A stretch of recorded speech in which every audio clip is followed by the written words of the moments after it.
What's going on, y'all? Today we're going to be doing a review of the new Zach Cregger movie, Weapons. Fresh off of his hit movie, Barbarian, which I really loved and enjoyed. He's got a creative way with how he structures his horror movies and how he structures his movies in general. It keeps you really interested, keeps you wanting to know more of the story and what's going on. So here with Weapons, you kind of get the similar vibe. If I had to compare it to the way a movie's structured, I would compare it to Pulp Fiction. It takes you through each character's stories and what they're dealing with. Even though parts of the movie had already been done, they're going to redo it, go through another clip of the movie. And you just see all these different things from different points of view, which I thought was really interesting and cool. I would have to say that this is one of the most interesting horror movies that I have seen since Jordan Peele's Us. It just really blew my fucking mind. This is everything that I could possibly want in a horror movie as a fan of what I'm a fan of. Quentin Tarantino, you get the Quentin Tarantino ending, fucking blood, guts, gore everywhere. You get it's a slow burn. It keeps you interested throughout the entire movie, don't get me wrong, but as far as the pacing, it's slow. I'm interested the whole time, but it's just, you know, this long story that you're going through before you get the satisfying ending, before you get the realization of what's truly going on. But I really enjoyed this movie. Personally, this is my movie of the year. I mean, the deep meanings, the hidden messages, the psychological aspect of this movie is phenomenal. Really, when you look at the movie Weapons, you look at kids disappearing, first thing pops to your mind is the things that happens in schools, you know, all the shootings that have happened, and how parents react to that, and the gravity of the situation that they're going through, and how that psychologically affects these parents of these kids. And you could definitely tell that was a hidden meaning in this film. I mean, there's just so much great things I could say about this movie. Josh Brolin, phenomenal. His best role since Thanos.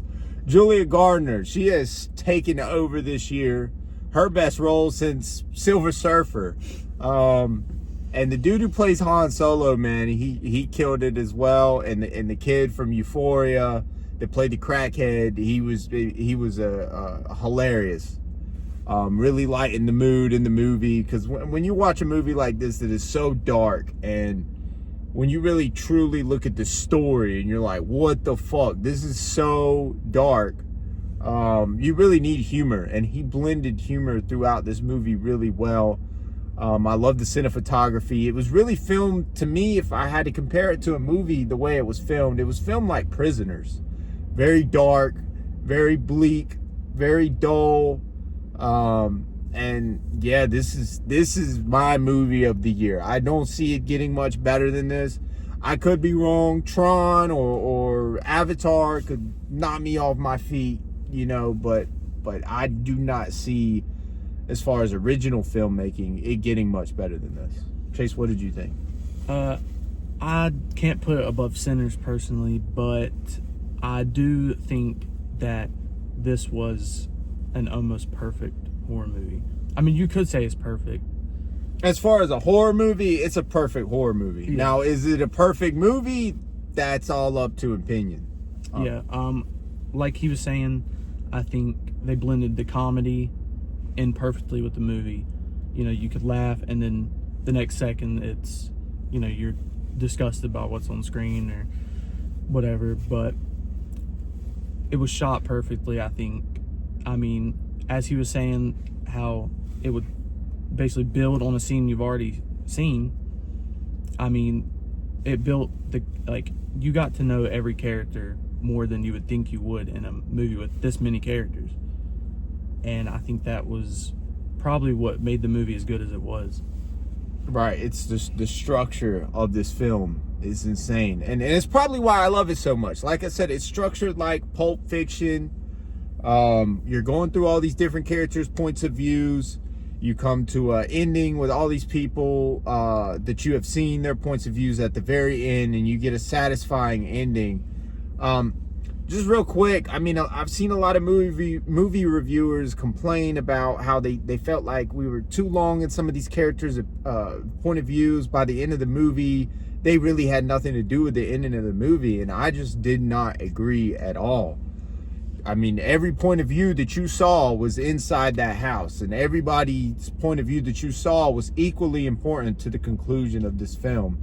You had the cop, you had the crackhead, you had the kid, you had Archer, you had Julia Gardner's character. It's not really coming off the top of my head, but all those people were very important to the story, right? Because without any of these characters, without any of these characters, the movie does not progress at all. Alex doesn't go into her room, get the tree, try to break the spell, try to kill her. They don't find the kids in the basement without these people. Nobody knows what's going on. That's why these people's points of views are so important to this story, because when you truly look at it, without any of these people, or without all of these people involved, she never gets caught. She's just going to go on to the next town, suck them dry, continue to get younger. And I thought she played a great witch. Very creepy, very off vibe. And you could tell that she was just pure evil. She was trying to become younger. She's trying to cheat death. You could tell she's probably cheated death plenty of times before. There's a couple nods to that in the movie, that she's probably hundreds of years old. She's probably not even their Aunt Gladys, let's be real. And I thought she did a outstanding job. I'm not crazy about witch movies, you know. My favorite movie about a witch would probably be Robert Eggers' The Witch. But this movie to me was so kick-ass. It was more than just a movie about witches, because you don't even really know it's about witches until like the last 30 fucking minutes of this movie. This movie is well acted, well shot, well directed.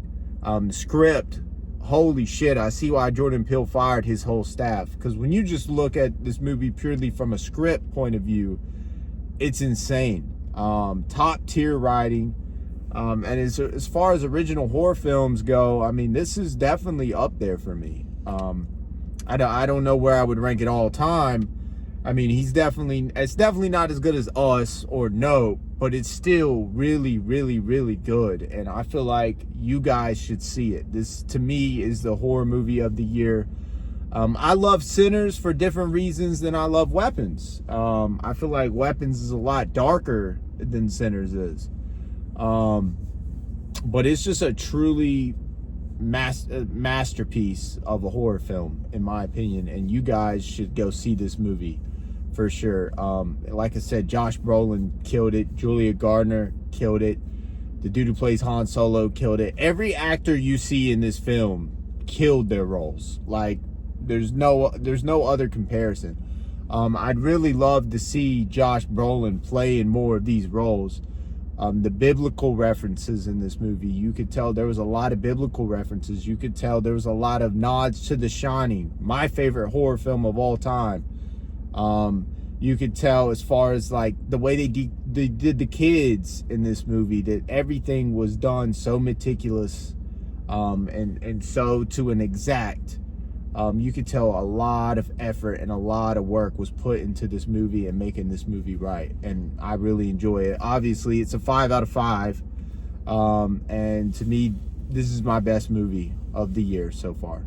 Yeah, something else I'd like to mention is I think for adapting a witch in the current times, I think they did that perfectly. Right. I mean, if you think of a witch, you think of like, you know, you don't think of current times. Let me get my cauldron, stir the pot, let me get my magic wand, dippity doppity doo, none of that. This witch has a little magical tree. I jokingly call it Groot, the tree of life, and she's trying to draw energy from that tree to make her younger, to replenish her youth. She's dying of old age or disease or whatever you want to call it. And so this tree, she's trying to capture other people's life forces and put it inside this tree so she could draw life force from the tree. And I thought the tree was a really great innuendo in a great way, a great conduit of fuck all the spells, fuck all the cauldrons, fuck the witch's broom. It was a great way of making it more realistic, making, you know, like he said, more modern day for audiences to enjoy. And I thought it was done exceptionally well. Like I said, this is definitely my favorite witch movie of all time, for sure. Like I said, it's just the sense of realism in this film is so good because the emotions are so real. You actually believe that these people are grieving, that these people are struggling without their children, that the teacher has the weight of the world on her shoulders. I mean, her whole classroom disappeared. She's just as tore up as these parents are, but yet all these parents are blaming her because it's her classroom. Like I said, this movie was perfect. You should definitely go see it. It deserves all the money that it's making and more. In my opinion, I think this thing needs to be nominated for an Oscar. It's that fucking good, and you guys need to check it out. Yeah, I would rate it a 4 out of 5. Right under Sinners. To me, it's the second best movie of the year for sure. Well, guys, there you have it. There's our review. Let us know what you thought about this movie. Let us know if you think we're tripping, that it's mid or it's nowhere near close as good as we're hyping it up to be. Let us know your thoughts. Let us know your opinions. And please like and subscribe and share this video. And as always, stay locked in.